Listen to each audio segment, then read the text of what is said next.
Just last year, it was reported that the Chesapeake Bay was experiencing its best water quality in decades. Reports now, however, suggest that there will be a larger than average dead zone, which is an area in the bay that has little or no dissolved oxygen. Ron, what is happening here? You find out that the problem's coming from Pennsylvania. I mean, you would think that Pennsylvania would be more considerate of the Chesapeake Bay because it helps all of our economies. And with nutrient management the way it's supposed to be to keep from killing off the oxygen and having these dead zones is something that needs to be practiced by everyone that feeds into these tributaries and into these waterways. Do you think it needs to be more enforcement from the federal level to the states, or should the states have less federal authority coming down on them to keep it clean? It should be at a federal level, but it's not going to be because the feds have cut a significant portion of the budget. Yeah, Trump took the marker through it. He did, took a line item just about out, and now we fend for ourselves. Everything's going to be states' rights, and if states don't cooperate with each other, where Maryland, they say Maryland's anti-business because of regulatory process, but they've got one of the largest bodies of water in the country that they have to preserve, and there's a lot of commerce that goes on in that water. So how it's dealt with, Pennsylvania's going to have to step to the plate. How do we do it is going to be another question. Henry? Well, Ron touched on it. It's the runoff that we're having from the Pennsylvania farms. Now, I'm not sure why we can't work with a regional commission with Pennsylvania, New York, New Jersey, Delaware, Maryland, and Virginia, because we all have some kind of contribution that impacts the Chesapeake Bay. Don't they do that out west with like the Colorado River? Well, we do. We already do something like that with the crabs and the oyster beds. We're working with Virginia with that. So I know Governor Hogan has tried to reach out and try to get something done. Part of the issue is the Conowego Dam with sediment, and they're up for renewal. And one of the challenges that they have is it's when we have excessive runoff that's flushing up some of the sediment that is causing part of the algae bloom. And then when the algae bloom dies off, that takes the oxygen out and creates the dead zones. So while we thought the bay was actually doing real well with some of these rainstorms that we've had over the last several months, that sort of took the needle the other direction. And that tells you how sensitive and delicate the ecosystem is in the Chesapeake. Isn't the bay a lot better than what it was, say, 30 years ago, health-wise? Well, I mean, we don't have an Indian shedding a tear for the sewage running into the bay. So yeah, we are a lot better. It's because we're taking more responsibility. Seeing the sign, well, this is part of the Chesapeake Bay watershed. That makes should there be more mandates though? Let's say a state does not want to do the things that are necessary. Should it be a federal? Should the hammer come down from the federal government? You're not going to see that with this administration. I'm not really sure if you would see it with a different administration. If the previous administration, I won't mention names, but if they went through and said, okay, well we're cutting it all off, well then we're going to completely eliminate farming industries.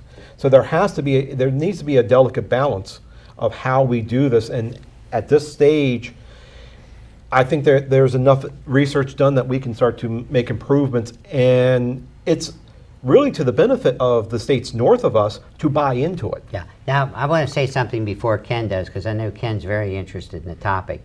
The grasses that make up the good part of the bay now, those grasses, they're to get it up to 190, I think 185, is it square miles of, I think it's square miles of good grasses. That's happening. Mm-hmm. It's the other major part where all of this nitrogen's coming down, killing, right. Is becoming a problem. Go ahead. So we're actually, and this is my personal opinion, but I think we are tackling the wrong problem. All right. I had the pleasure of sitting down and learning all about Washington County's environmental department recently, and one of the big hot topic items they said that's going to be coming up is going to be stormwater management and runoff. And I love the new approach that we are taking in this county towards stormwater management, because it used to be you'd see everywhere sprayed, this drains to the Chesapeake Bay, this drains to the Chesapeake Bay. The truth is, people locally are not going to care as much about that bay as the people who live near that bay. All right? People up in Pennsylvania don't care about the bay. People up in New York do not care about the bay. But yet, their runoff is what affects the bay. So how do we solve that problem? Well, we promote to them the advantages of having clearer and cleaner water or streams and rivers in the area. All right? So instead of telling people, hey, this drains to the Chesapeake Bay, we tell them, hey, this drains to the Antietam Creek. Hey, this drains to the Potomac River. More local concept to it. And you show them how much nicer it will be for tourism, how much nicer it will be for residents when you have cleaner streams, when you have cleaner rivers. All right, because we have the Potomac River, it's a huge tourism attraction, and if we get it cleaner, if we get it clearer, that's wonderful. All right, and just in the process, we just happen to also work on cleaning up the bay as a side effect of that. All right, focus locally about something that people are going to care about, and the problem resolves itself. It's a good idea. And that's the new county approach to it, and I absolutely love it. I absolutely support it, and I'm going to do what I can to promote it. So I'm going to take just a moment to actually speak on that. Is the best thing you can do locally. There's two things you can do: rain garden and a rain barrel. All right, and that will control the runoff from your house. That will control the runoff from your business, and it will help reduce the nutrients that we're sending down to the rivers and streams, and also in the process reduce the nutrients that are going to. So no rain the bay. tax? I don't agree with the rain tax. How about this? Wasn't that done away with? Yes, it Yes. was.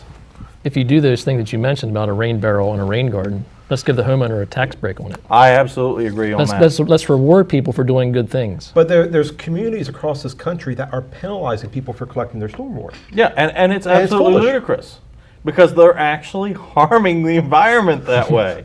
That's the hilarious part. You know, and you know, just for a minute, think about this. Where does most of this area actually get their drinking water? A lot of this area gets their drinking water from the Potomac River. Or So- the Smithsburg Reservoir. Or from the Smithsburg Reservoir, all right? But a lot of it comes from the Potomac River. All right, well, where's the water from the Potomac River come from? All of the streams that are in the area. Also comes from West Virginia, which don't have to follow what we follow. Well, and that's another, you know, And that the different once coal again, mining changes that focus have just taken locally. place. Show West Virginia how important it is for them to have locally clear rivers and streams. Yeah, I'm just curious to wonder if the federal government decides to move away from the EPA mandates, will the states take it upon themselves to do it, though? You know, I know Ron was there when the EPA came into place, and so was I. I was probably not capable of tying my shoes, but we've learned so much over the last 40 plus years, and I would hope that the states would start to embrace their responsibility, even without an EPA dictate. But then, only thing we have to do is flip over to Flint, Michigan. Okay, so. Do I feel that the people representing us in the state of Maryland would take our environment seriously? Yes. I can't speak for the people in West Virginia or the people in Pennsylvania because I don't vote for them. What we have is a marketing problem. You need to market to the people why it's so important locally, not why it's so important 100 miles away. I'd agree with that. Yeah, but how long is it going to take the American people to realize the federal government has to be in charge of some things? Why do they have to be in charge?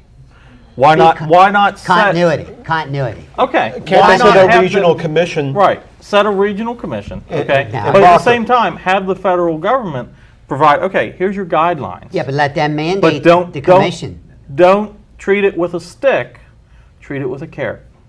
All right. Give incentives for meeting those guidelines, not penalties. Like carbon credits? There you go. But you have one political party versus another political party. They both think differently on EPA. And One until wants we to can do get away them, with it, and one and wants until to we keep can it. get them to actually sit down and cooperate together, But who we're never suffers going in to the get any meantime? problem. Well, Everybody. I think the EPA created their own situation that they dug the hole because they over mandated things, and now it's a recoil. in your opinion, they over-mandated. In my opinion, they didn't. That's the difference of I opinion. think we'll have to leave it there for the moment. When we come back, graduation is over, but is the Matty Runkles controversy over? We hope that you will stay tuned for that report.